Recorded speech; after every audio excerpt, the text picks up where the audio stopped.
ولسوف يعطيك ربك فترضى. محترم بزرگ و دوستو، اللہ رب العالمین نے کائنات بنائی، ساری کی ساری کائنات اللہ کے امر خود سے بنتے.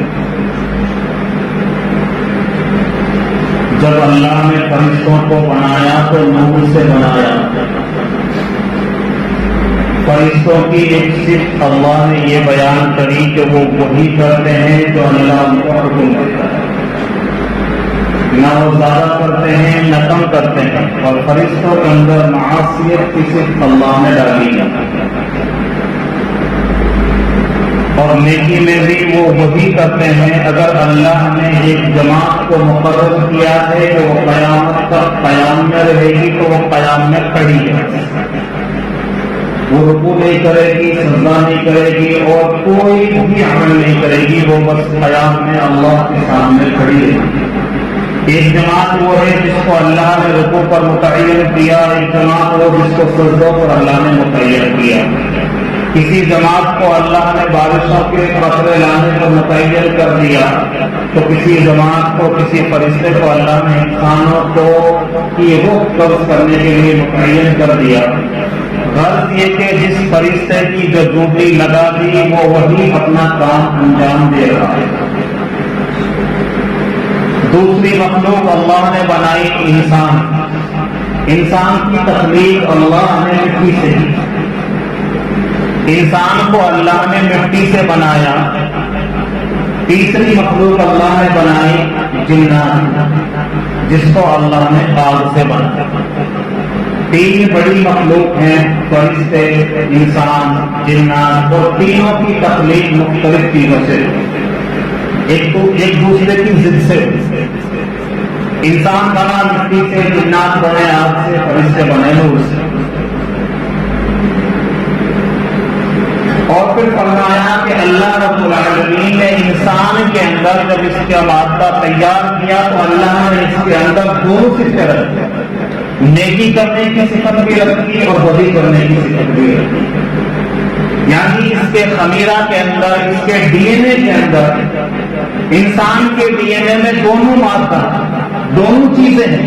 وہ نیکی بھی کرے گا اور بدی بھی کرے گا. اب وہ کوئی آدمی یہ چاہے کہ میں نیک بن جاؤں، نہیں ہو سکتا. حضرت حنظلہ رضی اللہ عنہ ایک صحابی رسول ہے. وہ اللہ کے رسول صلی اللہ علیہ وسلم کی مجلس میں بیٹھے. آپ صلی اللہ علیہ وسلم نے جنت اور جہنم کا تذکرہ کیا تو حضرت حنظلہ رضی اللہ عنہ فرماتے ہیں کہ جنت میری آنکھوں کے سامنے آ گئی.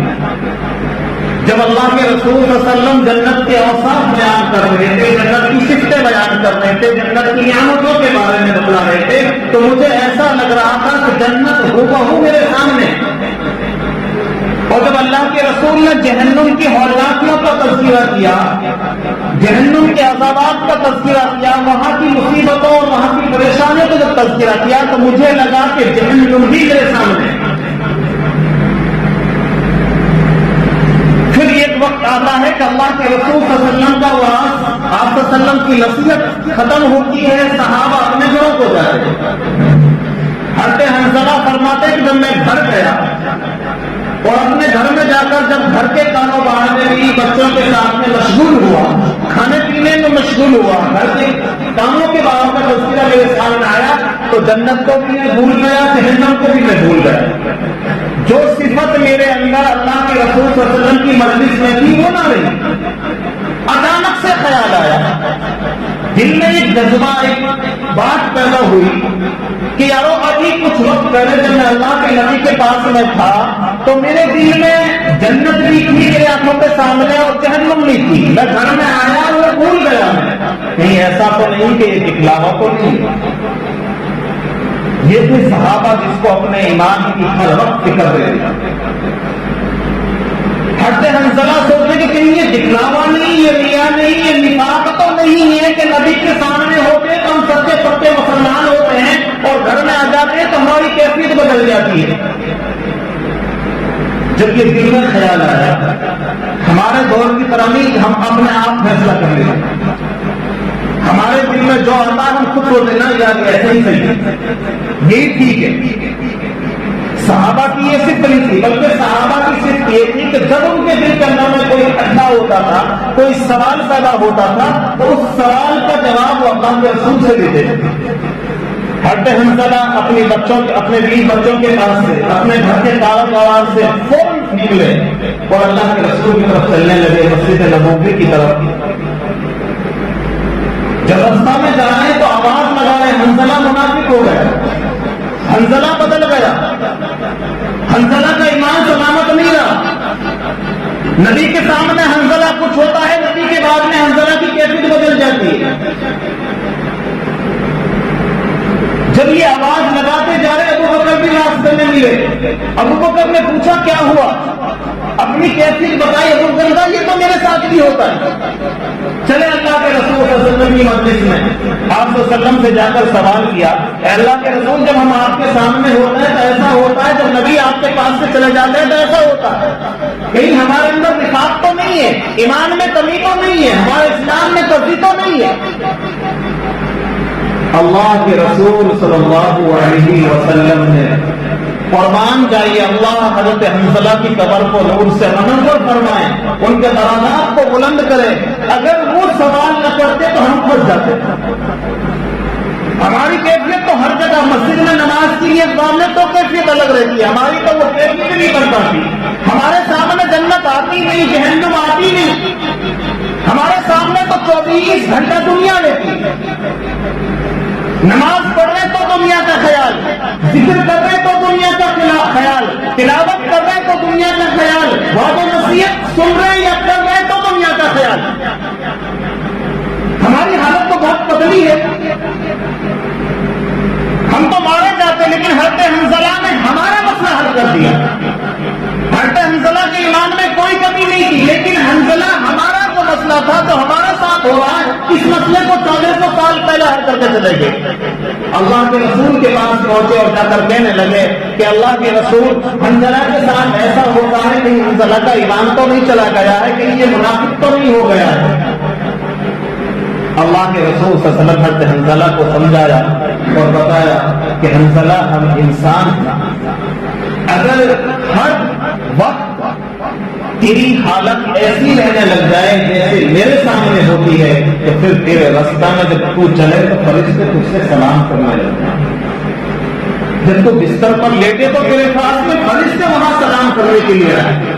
یہ صفت جس کو تو تذکرہ کر رہا ہے، جو صفت تو اندر چاہ رہا ہے، یہ تو تیری نہیں، انسانوں کی صفت نہیں، یہ تو فرشتوں کی صفت ہے کہ وہ ہر وقت ایک آن کر رہتے ہیں، ایک حالت میں رہتے ہیں، حالت کبھی تبدیل نہیں۔ انسان وہ ہے جس کی حالت تبدیل ہوتی ہے، عدلتی بدلتی ہے۔ اور پھر اللہ کے رسول نے فرمایا حنظلہ کہ ہمارے پیچھے گاہے یعنی بہت ساری چیزوں کا، اس کا مطلب گاہے مطلب ہے کہ بہت سی چیزوں کا تذکرہ کیا کہ ہمارے پیچھے بیوی بھی ہے، بچے بھی ہیں، کاروبار بھی ہے، کھانا بھی ہے، پینا بھی ہے، بیماری بھی ہے، تندرستی بھی ہے، یاری بھی ہے، رشتے داری بھی ہے، سارا سماج ہے ہمارے پیچھے۔ تو جب ہم ان چیزوں کے ساتھ میں رہیں گے تو ہماری کیفیت ایک جیسی نہیں رہ سکتی، کیفیت بدلے گی۔ لیکن یہ اچھی چیز ہے کہ مجھے تیرا ایمان کی فکر ہے، کیفیت ہماری بھی بدلے گی۔ کیفیت یہ ہے انسان کی تخلیق جو مٹی سے کی ہے، تو اللہ نے ہمارے ڈی این اے میں جو رکھا ہے وہ دو چیزیں رکھی ہیں۔ ہمارے ڈی این اے میں گناہ کرنا بھی لکھا ہے اور نیکی کرنا بھی لکھا ہے۔ ہم سے نیکی بھی سرزد ہوگی اور گناہ بھی سرزد ہوگا، اس لیے جب انسان سے گناہ ہو جائے تو گھبرائے، اللہ کی ذات پر امید رکھے اور فرمائے اگر نیکی ہو جائے تو اترائے۔ اگر کوئی بندہ کسی انسان کو اللہ نیکی پر کھڑا کر دے تو وہ اس نیکی پر اترائے نہیں۔ جیسے ابلیس شیطان کو بنایا تھا جنات کو اللہ نے آگ سے، صفت ان کے اندر بھی یہی رکھی ہے گناہ کی اور نیکی کی، لیکن فرق یہ ہوا کہ انسان سے غلطی ہوئی، وہ نا امید بھی نہیں ہوا، گھبرایا بھی نہیں، اور شیطان نے جب آگ سے بنی ہوئی مخلوق نے نیکی کی، نیکی کر کر اترایا، نیکی کر کر وہ اترایا۔ انسان سے خطا ہوئی، وہ ڈرا تو تھا لیکن گھبرایا نہیں تھا، اسے پتا جس کی نافرمانی ہوئی ہے وہ معاف کرنے پر قادر ہے۔ ایک غلطی شیطان نے کی تھی، ایک غلطی حضرت آدم نے کی تھی، خطا دونوں سے ہوئی ہے، حکم دوریاں دونوں سے ہوئی ہے، لیکن ایک خطا کر کر اپنی خطا کو تسلیم کرتا ہے، مانتا ہے ربنا ظلمنا انفسنا، اے اللہ میں نے اپنے نفس کے اوپر ظلم کر لیا، اللہ کے سامنے کہتا ہے اے اللہ میں نے اپنے نفس پر ظلم کیا اور بہت زیادہ ظلم کر لیا، وَإِلَّمْ تَغْفِرْ لَنَا، میرا خطا کو، میرے ظلم کو، میرے اس گناہ کو، میری اس بھول کو، میری اس چوک کو اگر کوئی معاف کر سکتا ہے تو اللہ کوئی کر سکتا، تیرے علاوہ کوئی نہیں۔ ایک تو یہ کہہ رہا ہے حضرت آدم علیہ السلام نے اس دعا کو اللہ کے سامنے عاجزی سے کہا کہ اللہ میں ظلم کر چکا، گناہ ہو گیا، خطا ہو گئی، بھول ہو گئی، لیکن میری اس خطا کو اگر کوئی معاف کرنے پر قادر ہے تو وہ تیری ذات ہے۔ اللہ نے کہا کہ جب آدم تو نے کہہ دیا تو ہم نے تجھے معاف کر دیا، جو مقام تیرا تھا وہ مقام ہم نے تجھے دے دیا۔ ابلیس نے نیکی اور اتنی نیکی کی کہ وہ جناتوں سے نکلا، فرشتوں میں شامل ہوا، لیکن اثر پیدا ہو گیا، کہنے لگا میں تو نمازی بن گیا، میں تو ذاکرین کی جماعت میں شامل ہو گیا، میں تو بہت زیادہ اللہ کی اطاعت اور فرما برداری کرنے والا بن گیا۔ جب اس پر اثر پیدا ہوئی اللہ نے تو صرف یہ کہا تھا کہ تو سجدہ کر لیا، اس نے کہا کیوں؟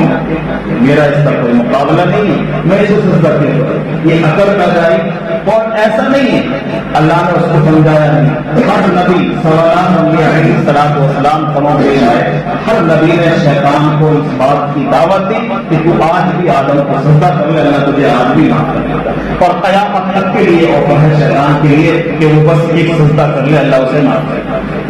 لیکن انا اتنی بڑی ہے اس کے اندر، انانیت جب انسان کے اندر آتی ہے، تکبر جب انسان کے اندر آتی ہے تو اسے اپنی غلطی نہیں کسی کے اندر۔ اگر ہم نے کسی کے اندر یہ بڑائی آ جاتی ہے تو پھر اس کو اپنی غلطی نظر نہیں آتی ہے، وہ اس لیے یار میری غلطی سامنے والی نہیں، یار میری تو کوئی بات نہیں، میں نے تو کچھ کہا ہی نہیں، میں نے تو کچھ کیا ہی نہیں، میں نے اس کو ایسا کچھ نہیں کہا، میں نے تو سچی تو بولا تھا۔ بعض مرتبہ ہم کسی کو دل دکھا کر یہ کہتے ہیں کہ یار میں نے تو سچ ہی بولا، میں نے غلط تو نہیں کہا تھا۔ اپنی اس انا کو زندہ رکھنے کے لیے، اپنے آپ کو اونچا رکھنے کے لیے وہ اس پر سچائی کا پردہ ڈالتا ہے، حالانکہ وہ حق پر نہیں ہوتا، ناحق پر ہوتا۔ جس طرح شیطان اپنی انا کو بچانے کے لیے کہتا ہے کہ میں آگ کا بنا، یہ مٹی کا بنا، اس کو میں سجدہ کروں گا، یہی تو بات ہے اس کی، بس اس کے علاوہ اس کے پاس میں کوئی عذر نہیں ہے دوسرا، اس کو میں کیسے کروں؟ یہی ہم میں ہوتا کہ اس کے سامنے کے بندے کو چھوٹا بھائی اس سے میں معافی کیسے مانگوں؟ یہ تو باپ ہے، بوڑھا ہو گیا، اس سے میں کھانا بستا، میں کمانا بستا، میں باپ کے سامنے کیوں ہوں؟ میں ہٹا نوجوان ہوں تو میں اپنے باپ سے معافی کیوں مانگوں؟ میں رشتے داروں سے بہنوں بتائے سالوں سال ہمارے گھر پر نہ آئے، لیکن میں اپنے بہنوں سے معافی کیوں مانگوں؟ بہن آئے یا نہ آئے، لیکن میں بہن کے سامنے، بہنوں کے سامنے کیوں جھک جاؤں؟ یہ تو میرا سال یہ چیزیں رشتہ بگڑ رہے ہیں۔ رشتہ کس سے بگڑ رہے ہیں؟ انانیت سے بگڑ رہے ہیں میرے دوستوں۔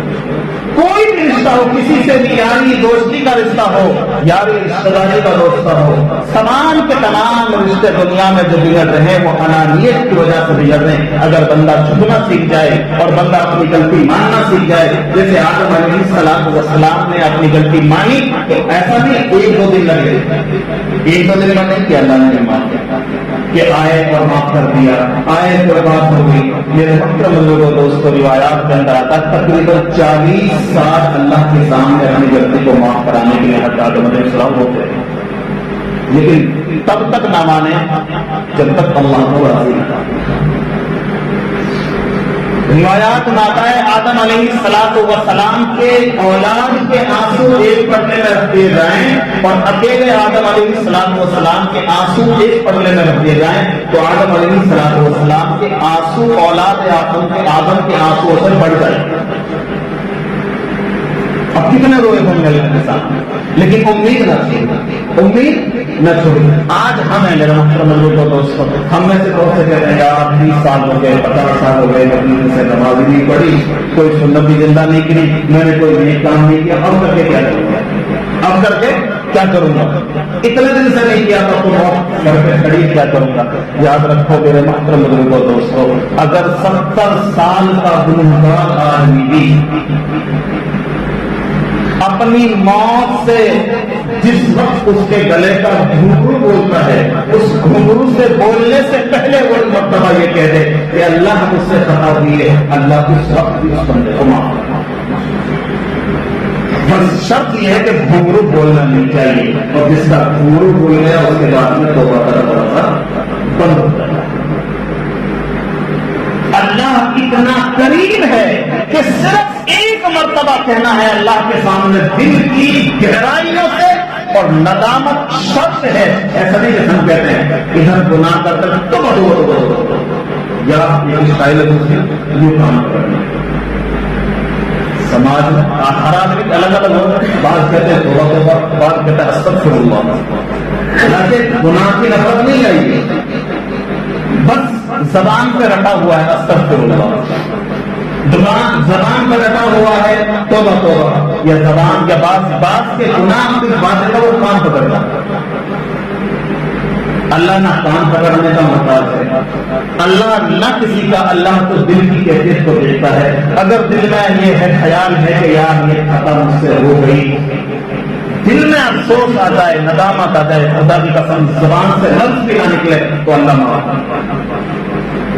بس اس لیے میرے لوگوں دوستوں، ہماری تخلیق کو اللہ نے پیدا کیا، ہمیں کس سے بنایا؟ ہمیں مٹی سے بنایا. جنات کو اللہ نے آگ سے، اور فرشتوں کو اللہ نے نور سے بنایا. اب باری آئے گی ہمارے آقا مدنی تاجدار مدینہ سرکار دو عالم صلی اللہ علیہ وسلم کی کہ اللہ کے نبی کو اللہ نے کس چیزوں سے بنایا. اس کا تفصیل انشاءاللہ آئندہ جمعہ کو اللہ رب العالمین ہمیں عمل کی توفیق نصیب فرمائے.